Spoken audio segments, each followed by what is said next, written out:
परम प्रभु अपने ही उर पायो। परम प्रभु अपने ही उर पायो। परम प्रभु अपने ही उर पायो। परम प्रभु अपने ही उर पायो। जुगन जुगन की मिटी कल्पना, जुगन जुगन की मिटी कल्पना, सतगुरु भेद बतायो। परम प्रभु अपने ही उर पायो। जैसे कुंवरी कंठमणि भूषण, जैसे कुंवरी कंठमणि भूषण, जानो कहूँ गमायो। जैसे कुंवरी कंठमणि भूषण, जान्यो कहूँ गमायो। काहू सखी ने आय बतायो, काहू सखी ने आय बतायो, मन को भर मन सायो।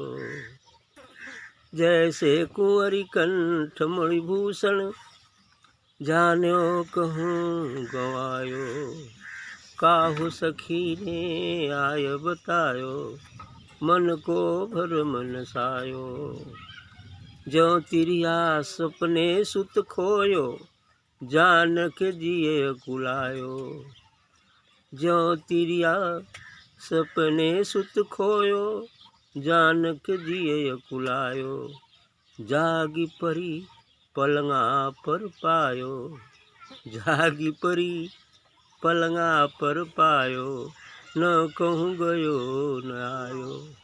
परम प्रभु अपने ही उर पायो। मिर्गा पास बसै कस्तूरी, ढूढ़त बन बन धायो। मिर्गा पास बसै कस्तूरी, ढूढ़त बन बन धायो। उलटी सुगंधि नाभ की लीनी, उलटी सुगंधि नाभ की लीनी, स्थिर होय सकुचायो। परम प्रभु अपने ही उर पायो।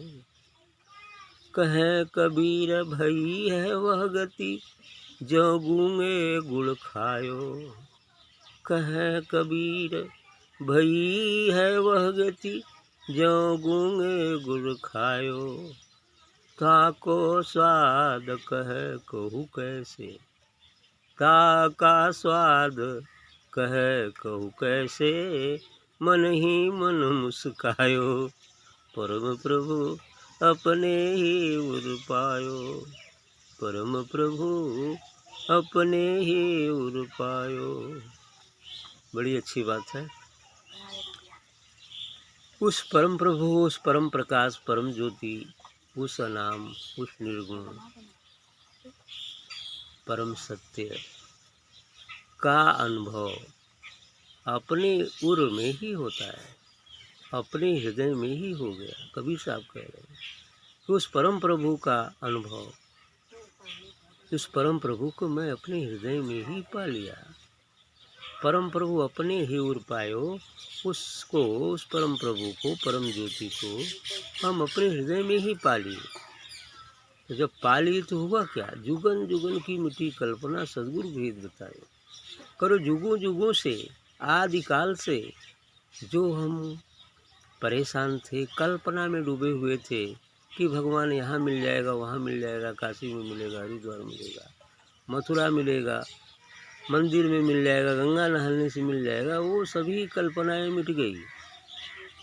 जुगन जुगन की मिटी कल्पना, सदगुरु भेद बतायो। सदगुरु ने ऐसा भेद बता दिया कि अरे कहाँ खोजो तो, मुझको कहाँ ढूंढे बंदे, मैं तो तेरे पास में, है ना। तो पास में ही था, अब पा लिया तब समझ में आया कि नहीं पास में है, और पा लिया तो सभी कल्पना मिट गई। सदगुरु ने ऐसा भेद बता दिया।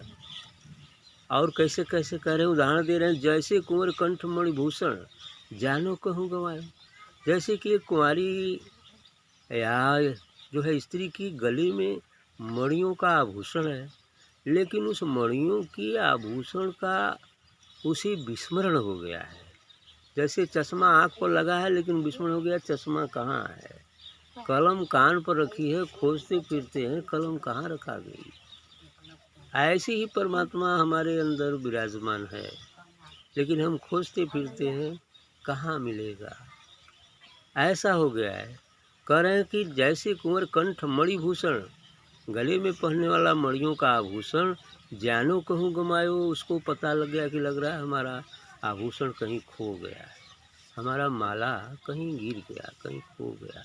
अब उसको खोजते फिरती है तो काहू सखी ने आए बतायो, कौन सखी ओकर आएगी तब ओकरे गले में तहार रहबे कल देखत हैं कि गरवा थे मेहरवा थे। वो करे क्या खोज रही हैं? अरे माला खोज रहे हैं। ओ माला तो तुम्हारे गले में ही है, कहाँ खोज रहा है। बस अब होश हो गया। ऐसे ही सदगुरु है।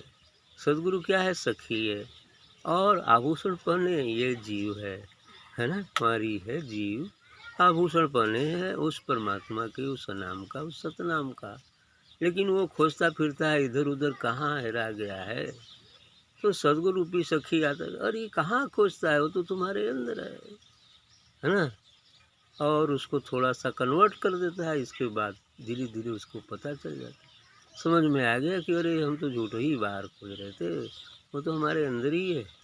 वही बात यहाँ है। जैसे कुंवर कंठ मणिभूषण जानो कहूँ गवायो, काहू सखी ने आए बताओ, मन को भ्रम नसायो। मन का भ्रम ही चला गया। अब समझ में आ गया कि मेरा हार तो मेरे गले में ही है। ऐसे ही ज्यों तिरिया सपने सुध खोयो, जान की जिया कुलायो। जैसे कोई स्त्री, कोई धात्री महिला अपने बच्चे को सपने में सोई है तो खो देती है, यानी उसको सपना में देखती है कि हमारा लड़का, हमारा बच्चा कहीं खो गया, कहीं खो गया। अब वो परेशान है, सपना में खो दी, बस परेशान है और सपने में ही परेशान है। लेकिन सपने में वो परेशान हो गई है। जान के जिए कुलाया, जाग परी पलंग पर पायो। लेकिन यदि जाग गई तो देखी तो हमारे बगल में ही सोया है। जब जाग गई, वो सपना टूटा तो देखी कि बगल में ही है। बस तो न कहूँ गयो न आयो, तो कहीं न गया, नहीं कहीं आया, कहीं से आया, न मैं कहीं गई न कहीं से आई, वो तो पहले से ही है। उसी प्रकार से जीव रूपी स्त्री जब माया के वशीभूत, माया के सपनों में खो जाती है, तब वो खोजती फिरती है अपने सुध को, अर्थात अपने अंदर बैठे उस विराजमान परमात्मा को खोजता है। काबा, हरिद्वार, मथुरा, काशी, प्रयाग, तीर्थ, व्रत, नेम, आचार, जप, यज्ञ, इन सब चीज़ों में खोजते फिरता है। लेकिन सद्गुरु कृपा से जब वो जग जाता है तो ओ साला ये सब बकवास है, हम झूठे ही परेशान थे, तो यहीं पर है, हमारे अंदर में ही है। जैसे वह स्त्री अपने बच्चे को अपने पास ही पा जाती है, तो जागने के बाद तो जीव स्वयं ब्रह्म है, लेकिन विकारों से रहित होने पर, है ना, ब्रह्म को पा जाता है। विकार शून्य होने पर पा जाता है, तब खुश हो जाता है ना। ऐसा ही होता है। तो आगे क्या, और तीसरा उदाहरण दे रहे हैं, मिर्गा पास बसे कस्तूरी, ढूंढत बन बन जायो। मिर्गा के पास कस्तूरी रहती है उसके नाभि में, और वो उसकी सुगंध को बाहर बाहर खोजते फिरता है, लेकिन उलट सुगंध नाभ के लिए नहीं। लेकिन एक दिन परेशान होकर अपन वो खुद उस नाक को अपने नाभि तक लगाया तो वो सुगंध आने लगी। मैंने उलट करके, अब जहाँ बाहर बाहर दौड़ रहा था अब वो उलट कर अपने अंदर प्रवेश किया, नाभि की तरफ जब ध्यान गया तब स्थिर हो गया। नाभ के लिए नहीं, स्थिर हो सकता है, वो स्थिर हो गया। सकुचाने लगा, शर्माने लगा, अरे हम झूठ ही यहाँ मत दौड़ते रहे, ये तो हमारे अंदर ही है, नाभि में ही था। ऐसा ही जीव की स्थिति होती है। ये हिरण की भांति जगह जगह काम में, क्रोध में, लोभ में, अहंकार में, धन में, दौलत में, कुटुंब में, कबीला में, तमाम सांसारिक चीज़ों में शांति की तलाश करता है कि इसमें जाया जाएगा तो इससे शांति हो जाएगी, लेकिन कभी शांति होती नहीं, क्योंकि मन का स्वभाव है हाजिर से उज्जत गैर की तलाश। यदि एक चीज़ को पाया तो दूसरे की पाने की इच्छा शुरू हो जाती है। और जो पहले पाया है वो तो भी शुरुआत में उसके लिए बिना पाई हुई चीज़ होती है, और उसको पाने के बाद क्या संतुष्ट हुआ? नहीं संतुष्ट हुआ। फिर दूसरा यदि इच्छा करता है पाने के लिए, तो वो भी अभी मिली नहीं है तो पानी की चेष्टा करेगा, मिल जाएगी अब ये भी बेकार है, तीसरे की तरफ जाएगा। मतलब कभी इच्छाओं का अंत नहीं, क्योंकि इच्छाएँ अनंत हैं, कामना अनंत है ना? उसका कभी सीमा नहीं है, और कभी उसमें सुख भी नहीं है, क्योंकि वो छाया मात्र है, प्रतिबिंब मात्र है। सुख की झलक तो है, लेकिन सुख उसमें मिलता नहीं। संसार भोगने के बाद भोगते भोगते भोगते आदमी वृद्ध हो जाता है, क्या उस भोगों से कभी संतुष्ट हो जाता है? नहीं संतुष्ट होता है। अंग शिथिल, शरीर शिथिल होने के बावजूद भी उसने भोगने की जो कामना दबी पड़ी रह जाती है, वासना जिसे कहते हैं, वासना उसे पकड़े रहती है, अर्थात वो कभी संतुष्ट नहीं होता है। संतुष्टि की जगह तो एक ही है, उलट के नाभि में चले जाओ, कस्तूरी का पता चल जाएगा, है ना? सपने से जग जाओ ना, वो तो सामने पड़ा हुआ मिल जाएगा। निद्रा से जग जाओ, अंधकार से जग जाओ, उठ जाओ, प्रकाश को ला दो, फिर आनंद ही आनंद है। उलटी सुगंध नाभ के लिए नहीं स्थिर हो सकता है। जब वो अपने नाभ की सुगंध लिया, तो उसके समझ में आ गया कि ये तो मेरे पास ही था, हम झूठे ही बार बार खोज रहे थे। अब वो संतुष्ट भी हो गया, स्थिर भी हो गया, और अब शर्माने लगा। तो कबीर साहब अंत में कहते हैं, कहें कबीर भई है वह गति जो गूंगे गुर खाए।